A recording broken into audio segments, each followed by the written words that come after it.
Jail মুক্তির পর প্রথমবার বাড়ির বাইরে পার্থ চট্টোপাধ্যায়। নিজের বিধানসভা কেন্দ্র বেহালা পশ্চিমে পার্থ চট্টোপাধ্যায়।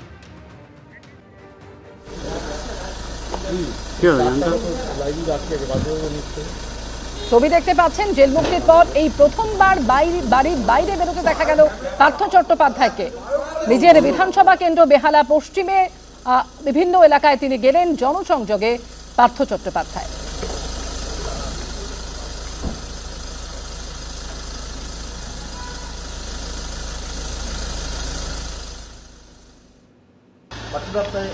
বেশ কয়েক বছর পর জেল মুক্তির পর আপনি বাড়িতেই ছিলেন, তারপর জাননি আজকে বেহালার মানুষের কাছে কি বার্তা দিতে যাচ্ছেন? আমি তোমাদেরই লোক, এই বার্তা দিতে যাচ্ছিলাম যাকে তারা অসীম স্নেহে, ভালোবাসায়, আশীর্বাদে পরপর 5 বার বিধানসভা একই জায়গা থেকে জয়ী করেছেন। তাদের আমি প্রথম থেকেই বলে আসছি যে আমি যেদিন শারীরিকভাবে অন্তত গাড়িতে ওঠার মতন শক্তি পাব, আমি বেহালাতেই যাব। সেই আর আজকের দিনটা তো ভাষা দিবসের দিন না, আমার ভাইয়ের রক্তে রাঙানো 21শে ফেব্রুয়ারি আমি কি ভুলতে পারি? তাই সেই দিনটাকেই বেছে নিলাম, যাতে কেউ আমাকে আমার সাহিত্য প্রতি যে ভালোবাসা, বাংলা ভাষার প্রতি যে আমার অসীম শ্রদ্ধা, লোকে তো একটা দিন বাঁচে, আমি একটা দিন বাঁচলাম। এই যে বাড়ি, নাকতলার বাড়ি, সেই বাড়ি থেকে গ্রেপ্তার হয়েছিলেন পার্থ চট্টোপাধ্যায় শিক্ষা নিয়োগ দুর্নীতিতে, এবং তার পরবর্তীকালে তিনি জেলবন্দি থাকেন। জেলবন্দি থাকার পরবর্তীকালে তিনি যখন জেল থেকে ছাড়া পান, তারপর হাসপাতালে থেকে বাড়িতে ফেরেন, মাঝে হাসপাতালে যান, এবং আজকে প্রথমবার পার্থ চট্টোপাধ্যায় তিনি কিন্তু নাকতলার বাড়ি থেকে বেরোলেন। নিজের বিধানসভা কেন্দ্রে পার্থ চট্টোপাধ্যায়ের যাওয়া প্রসঙ্গে কি বলেছেন বিজেপি নেতা তাপস রায়, দেখুন। একেবারেই নির্লজ্জ, শিক্ষার সর্বনাশ করে তারপরে যা যা যা যা কাণ্ড কারখানা ঘটালো, ওগুলো আমার বলতেও আমার রুচিতে বাঁধে, আমি পারবো না। কাণ্ড কারখানা, তারপরে বেরিয়ে এসেও সেগুলো নিয়ে আবার বলে। তো এটাই দেখার যে বাংলার বেহালার মতন সর্বত্রই কেন্দ্রের রাজনৈতিক সচেতন, রুচিশীল, সংস্কৃত মনস্ক, সুশিক্ষিত মানুষেরা এবার এই পার্থদের কিভাবে গ্রহণ করে। বেহালা পশ্চিমের মানুষের কাছে আমি প্রতিশ্রুতিবদ্ধ ও দায়বদ্ধ। ভাতা তো এই প্রথম দেয়া হচ্ছে না, এর আগে বামপন্থীরাও ভাতা দিয়েছে, বিজেপি শাসিত রাজ্যেও ভাতা আছে। রাজ্য সরকারের দেয়া যুবসাথী প্রকল্প প্রসঙ্গে কি বললেন পার্থ চট্টোপাধ্যায়, শোনাবো। বেহালাতে একেবারে যে ভাতার লাইনে বিশাল ভিড় হচ্ছে, আপনি শিক্ষামন্ত্রী, শিল্পমন্ত্রী সামলেছেন, কি মনে করেন ভাতা না চাকরি? লাইনে দাঁড়িয়ে সবাই বলছে। আমি আপনাকে বলি যে ভাতা দেওয়াটা এটা তো প্রথম নয়। এটা যে বলছেন যে ভাতা ভাতা করে চিৎকার করছেন, ভাতা দেওয়াটা এটা প্রথম নয়। ভাতা তো বামপন্থীরাও ভাতা দিয়েছেন, নানাভাবে ভাতা দিয়েছেন।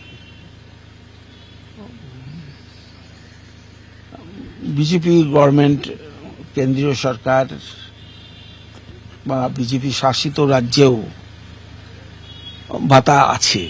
ভাতাটা একটা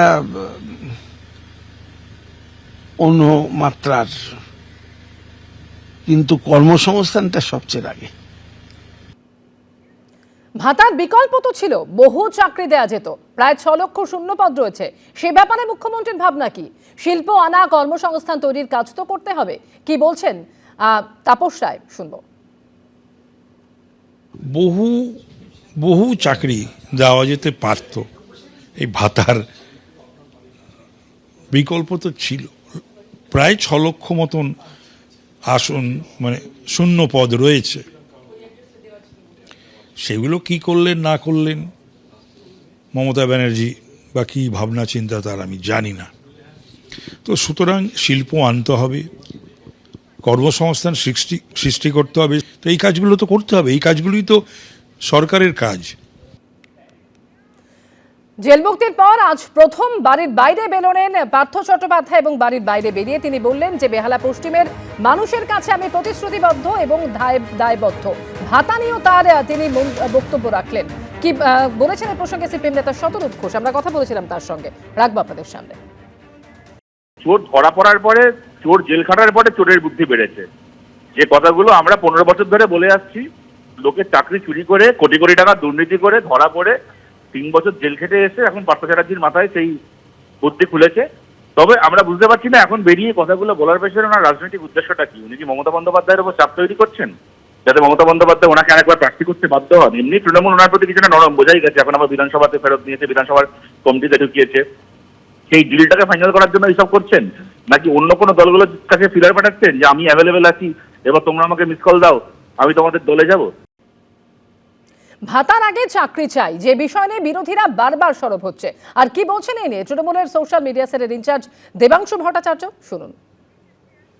অবশ্যই কর্মসংস্থান প্রয়োজন এবং কর্মসংস্থানের যথেষ্ট কাজ হয়েছে বলেই তো পশ্চিমবঙ্গে 40% বেকারত্ব কমেছে, এবং এই তথ্যটা পশ্চিমবঙ্গ সরকারের তথ্য নয়।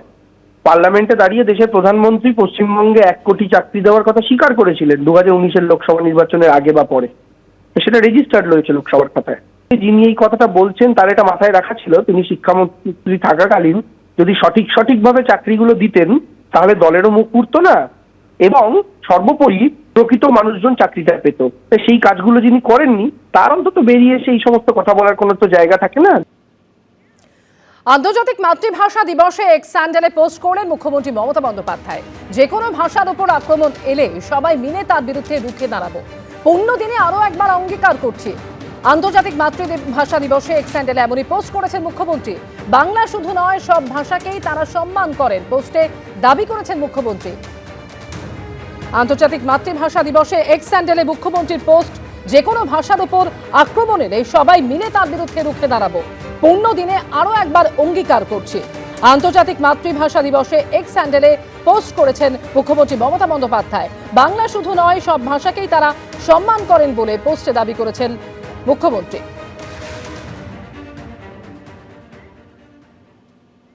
বিজেপি সাংসদ সুকান্ত মজুমদার এই মুহূর্তে টেলিফোনে রয়েছেন আমাদের সঙ্গে। সুকান্তদা, এর আগে বিভিন্ন সময় দেখেছি যে বিজেপি শাসিত বিভিন্ন রাজ্যে বাংলা ভাষীদের উপর আক্রমণ হচ্ছে বলে অভিযোগ করেছে তৃণমূল কংগ্রেস। আর আজকে আন্তর্জাতিক মাতৃভাষা দিবসে মমতা বন্দ্যোপাধ্যায় তিনি এক্স স্যান্ডেলে পোস্ট করেছেন, যে কোনো ভাষার উপর আক্রমণ এলে সবাই মিলে তার বিরুদ্ধে রুখে দাঁড়াবো। 15 দিনে আরো একবার অঙ্গীকার করছে, কি বলবেন আপনি? দেখুন, মমতা বন্দ্যোপাধ্যায় বাংলা ভাষার যেভাবে ক্ষতি করেছে অন্য কেউ তো করেনি। বাংলা ভাষায় বক্তব্য রাখতে পারা সাংসদদের সংখ্যা রাজ্যসভা এবং লোকসভায় কমিয়ে দিয়েছেন মমতা বন্দ্যোপাধ্যায়। আমরা আসাম থেকে সুযোগ পেয়েছি, রাজ্যসভায় বাঙালিকে পাঠিয়েছি, কিন্তু মমতা বন্দ্যোপাধ্যায় কিন্তু মহারাষ্ট্রিয়ান, দিল্লি, বিহারের লোকেদেরকে রাজ্যসভায় পাঠিয়েছেন। বাংলায় বলার লোকের সংখ্যা কমে গেছে। যদি হিন্দিভাষী ভাইয়েরা হয়, যারা বাংলায় থাকেন, যারা বাংলায় মানুষ হয়েছেন, বাংলায় বড় হয়েছেন, তাদেরকে যদি পাঠাতেন কোনো অসুবিধা ছিল না। শুধু তাই নয়, ইসলামপুরে রাজেশ এবং তাপস, তারা বাংলার শিক্ষক চেয়েছিলেন, তাদেরকে জোর করে উর্দু শিক্ষক দেওয়া হয়েছিল এবং তারা নিজের বুক পেতে গুলি খেয়েছিলেন। ভাষা দিবসে তাদেরকেও স্মরণ করছি আমরা, এবং মমতা বন্দ্যোপাধ্যায়ের এই বাংলার উপরে উর্দু চাপিয়ে দেয়া, তার বিরুদ্ধে এই যে সংগ্রাম, এই সংগ্রাম চলবে। বাংলাকে রক্ষার, বাংলা ভাষাকে রক্ষার লড়াই চলবে। ধন্যবাদ সুকান্তদা। এবিপি আনন্দ, এগিয়ে থাকে, এগিয়ে রাখে।